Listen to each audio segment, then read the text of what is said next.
So I think the next thing is, see, not a lot of founders are marketeers, right? They are either good in product, which could be technology based, which could be non-technology based. They are very good in sales, but you come across as a person who understood marketing. So did you see that benefited you in your entrepreneurial journey? Like, were you able to prioritize brand over sales? Sales is important because you all need fuel, but brand is equally important. So some thoughts on that. Yeah. So, I think so. One thing was most of our work was in the marketing space, right? So we understood marketing very well, just given our expertise and experience. And then, of course, that translated into what we did with AbsolutData as well. So brand was very important to us. We actually spent a lot of time on branding. And as you know, branding is not just building a logo or putting your name somewhere. It's a much strategic and a much bigger exercise. So branding for us meant not only what our logo looked like. It didn't mean, that our collaterals have to have a particular style. It was about everything in the company, right? How, as a company, do we think of us? How does our client think about us? How does our work reflect that?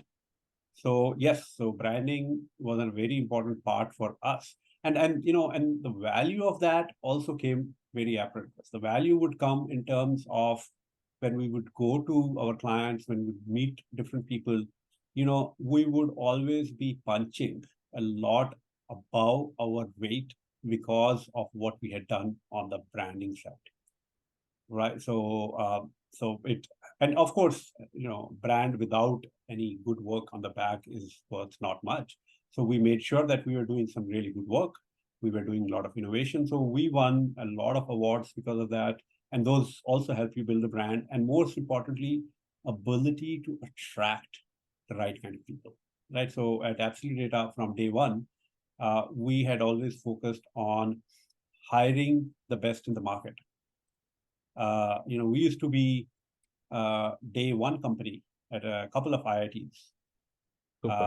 I remember being hounded by IIMs for coming to IIMs to hire, and that was because the brand was well known enough, and we were relatively small at that time, that people would want to come and join you. In fact, I think if I look back at it, I've actually had a partner from McKinsey reach out to us and say, he'll be interested in joining us, a couple of people who were partners at Accenture.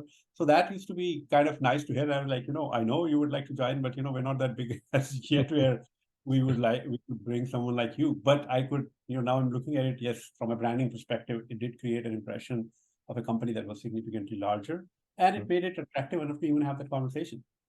Right? For a lot of startups, attracting talent becomes very difficult. Because good talent has a lot of options. So how do you stand out? How do you make it worthwhile them having a conversation? And we did that. We hired people from my old company, AbsolutData. We hired people from BCG and a lot of other companies as well, because of what the brand had been able to do for us. Yeah, AbsolutData is an amazing case study if somebody wants to learn marketing.